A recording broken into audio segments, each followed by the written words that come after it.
What is going on, beautiful people of the world? My name is Garrett Wolf, and I am the host of the #1 podcast for people who are trying to go from skinny fat to fitness freak. I've built my body over the last 8 years through trial and error, and in the last 3 years, I've helped hundreds of online clients shred unwanted fat and embody the best version of themselves. Now, let's jump right into today's show.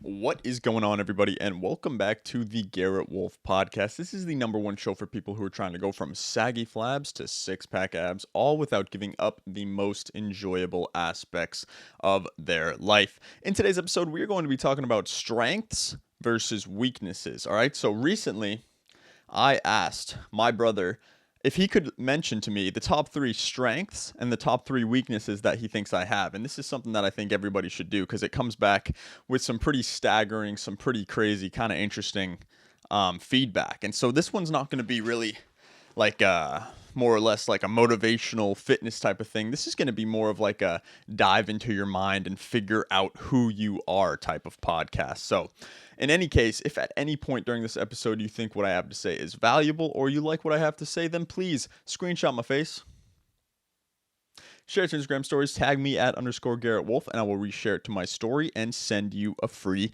gift. Other than that, guys, we're going to hop right into it today. This is the 3 strengths and the 3 weaknesses that my brother thinks I have. So you guys, I encourage you to message or, to DM, hit up, or ask in person someone who, not just anyone, right? Someone who is close to you, someone who you maybe look up to, someone who you consider a mentor, or someone that you maybe want to embody in the future, because you don't just want to ask anyone. I wouldn't ask someone that I wouldn't, think that they know a lot about me or think that they might have some insights that I might not know about myself, because you might be too close to the trees to be able to see the forest, right? You're kind of just the one living your life. You're kind of the one spectating your life. You're not really the one able to see the whole story. So we're going to hop right in. I have a list right here on this here sticky note of the top 3 strengths and the top 3 weaknesses that he wrote out for me, because I think it's really interesting, actually, because there's kind of some insights that I want to give you guys into my mind, into my life, because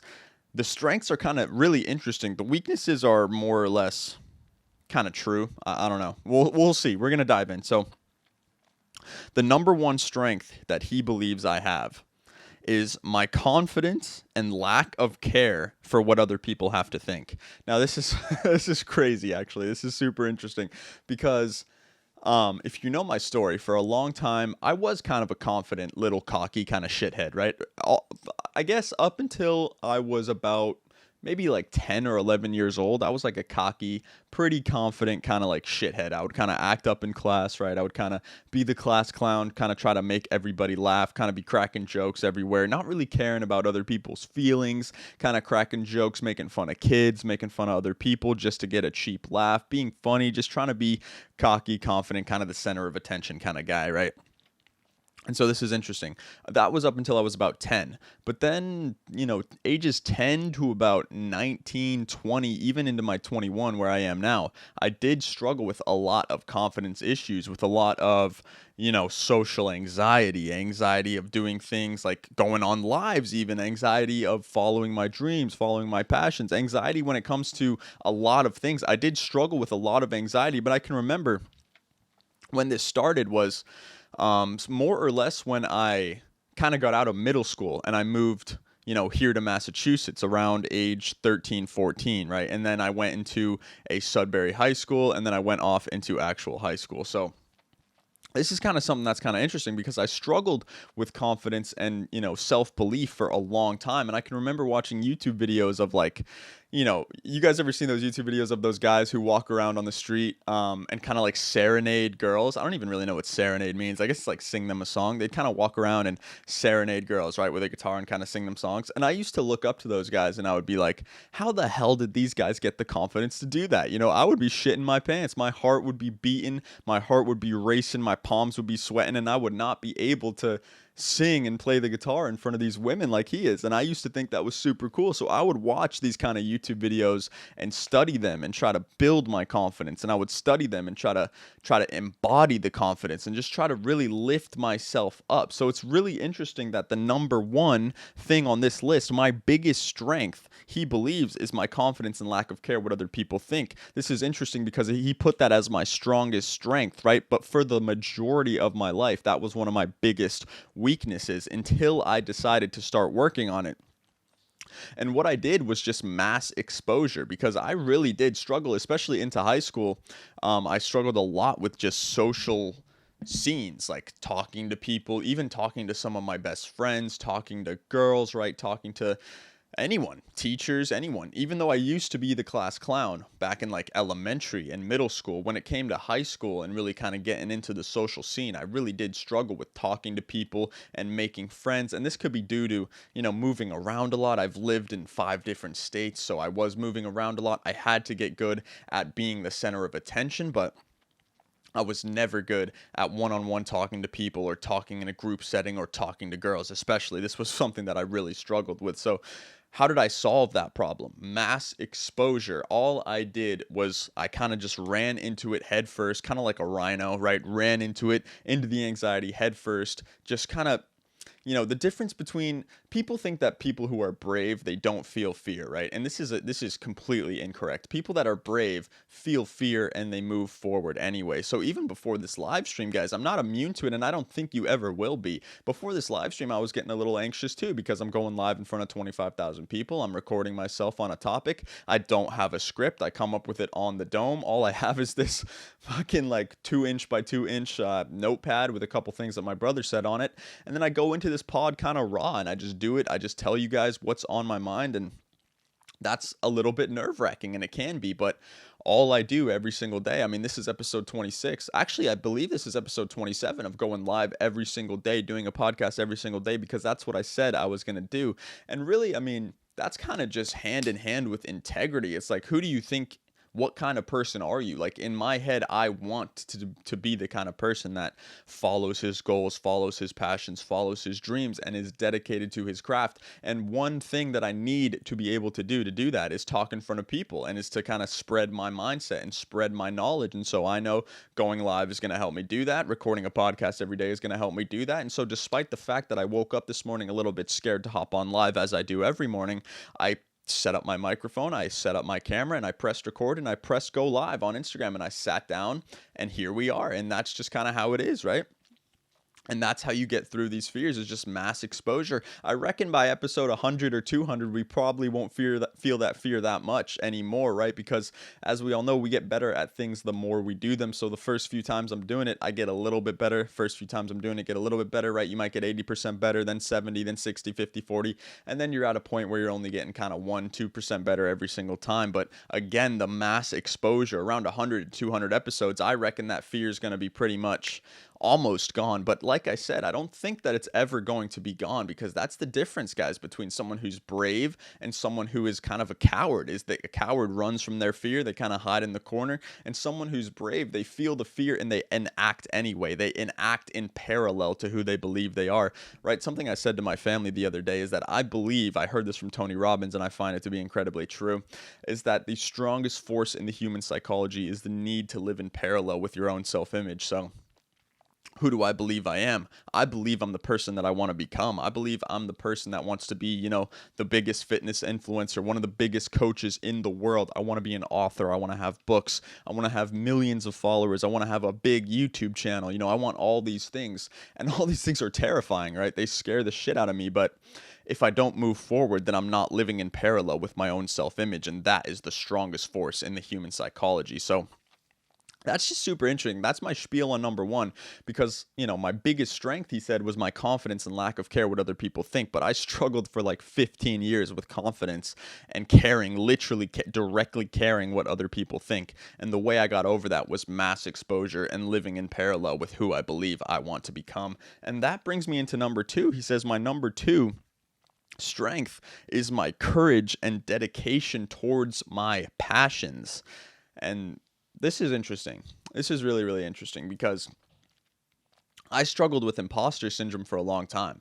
I struggled with, being somebody who could be an authority, being somebody who can be someone who gives other people advice, being someone who other people can frame their life after. I've always been very competitive, right? I've always been someone who wants to be number one. Even when I was playing video games for the longest time and I was trying to become like a pro gamer, that's exactly it, right? I was playing video games recreationally, but that led me into wanting to be a pro gamer because I didn't just want to play games to have fun. I wanted to play games to freaking win. I wanted to play games to dominate, right? I was playing games from 12 to 16-hour days, and I did get the highest rank in almost every video game I played. I say almost. I got the highest in one of them. I played 3 main games. If you guys are curious, I mean, let's just be fully transparent. I played a game called Valorant. I played a game called League of Legends, and I played a game called Counter-Strike Global Offensive. So for anybody who knows those games, holla at your boy. I was kind of a connoisseur of these games, right? I played the shit out of them. And my highest rank in Valorant, I believe, was Diamond 3. So this was 2 ranks away from the highest rank. My highest rank in League of Legends was Diamond 2. I think that's 3 ranks away from the highest rank. And my highest rank in CSGO was Global Elite, right? The highest rank. This was pre-update for anybody who's wondering. But anyway, that's besides the point. So I did get the highest rank in CSGO. This is a fact.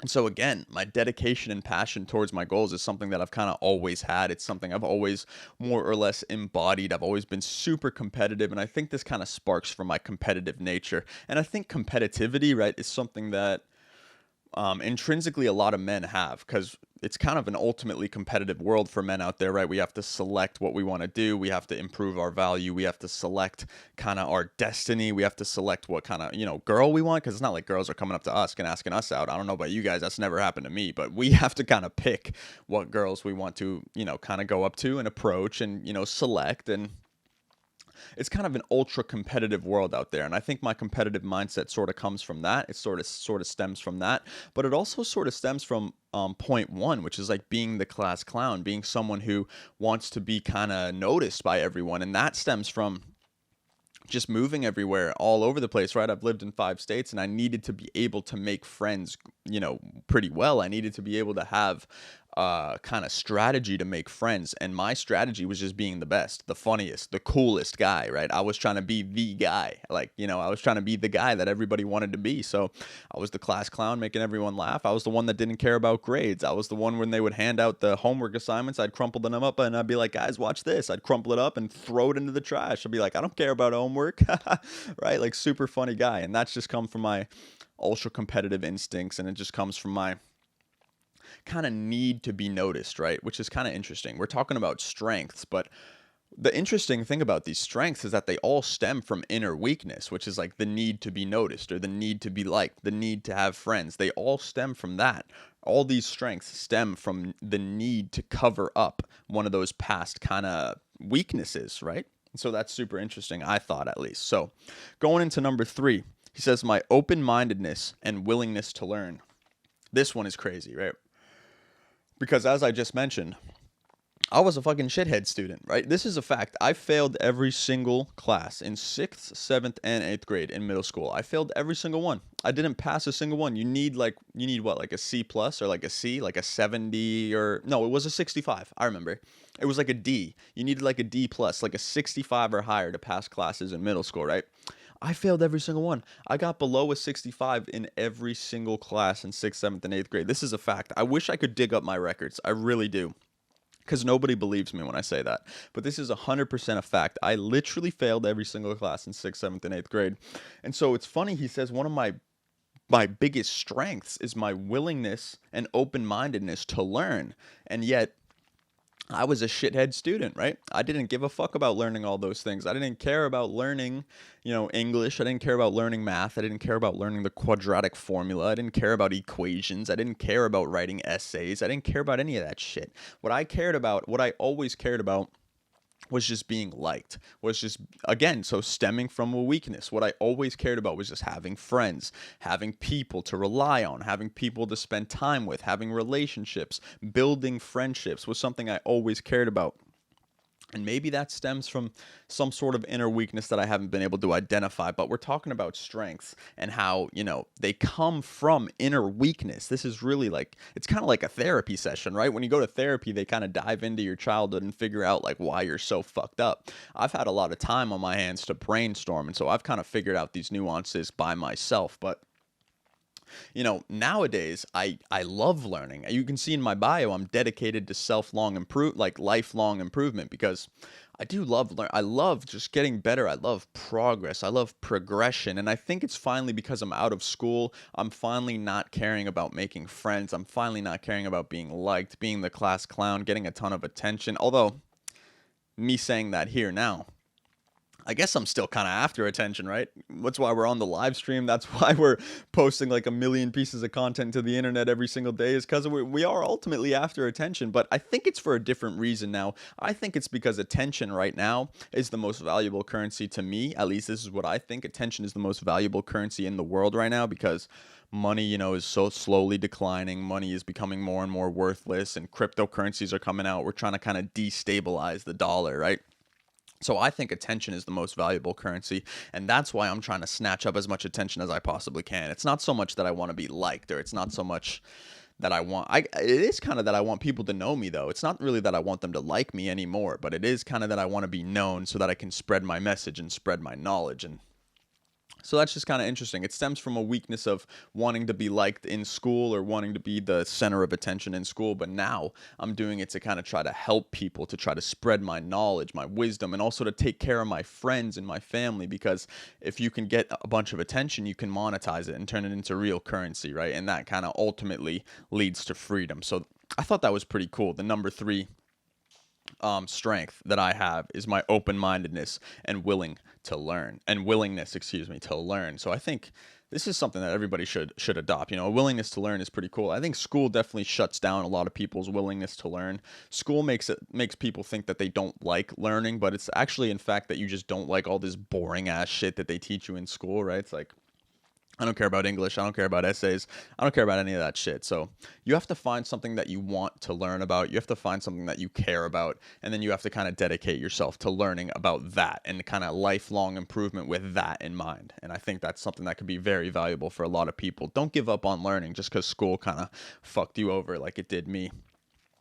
Now let's get into the weaknesses, because the weaknesses are also kind of a crazy kind of mind fuck. So the weaknesses: sometimes rude and aggressive tonality. There's honestly no kind of nuance to this one. This one is just 100% true, right?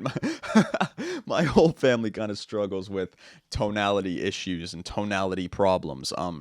Tonality is something I've worked on for a long time, though. I've worked on my tonality, my expression, my hand movements, my ability to talk. But one thing I haven't worked on is my condescending tonality. My tonality when I'm motivating people, my tonality when I'm trying to embody a coach, right? When I'm trying to be a coach, trying to teach people something, teach people a lesson.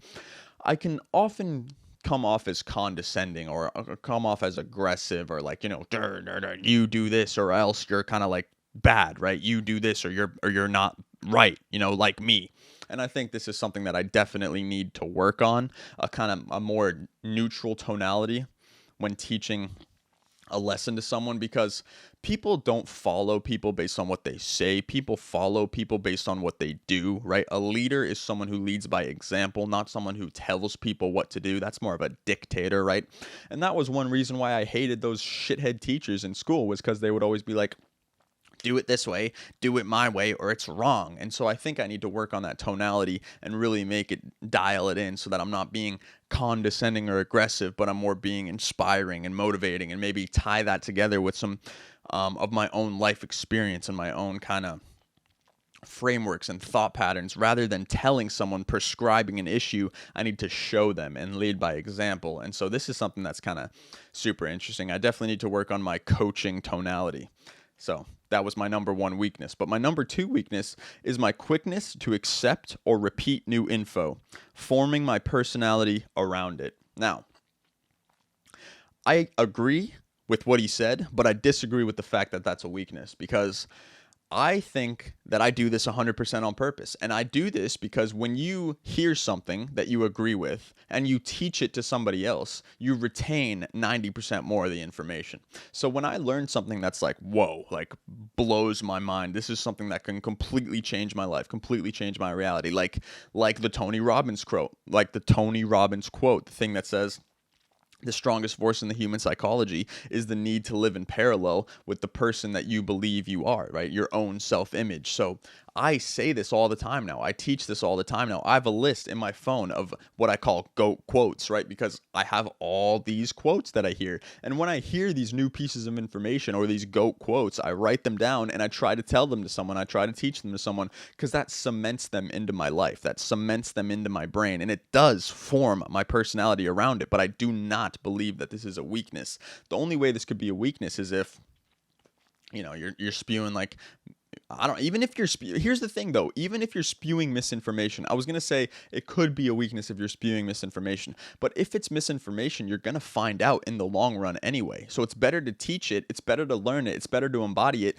teach it to someone, figure out that it's misinformation, and then figure out the real answer. Because if we're trying to get to the bottom of this anyway, if we're trying to get to the real answer, the root cause anyway, then you need to go down that rabbit hole and face the failures head on. I think it would be stupid to cower and be like, oh, what if this is misinformation? I don't want to tell this to someone because it could be wrong, right? I could be wrong. Someone could make a fool out of me and say, this is misinformation. This is wrong. This is incorrect. But I would rather, right? This is a quote that I came up with. I would rather face the, what is it? I would rather face the consequences of a million failures than endure the regret of a million what ifs, right? This is a concept that I came up with when I was laying in my bed, actually one of my very own organic quotes. And so I would rather get to the root cause, the root answer, the actual truth by going through failures and becoming embarrassed and making a fool out of myself and being a clown, so I can get to the bottom of it, so I can get to the truth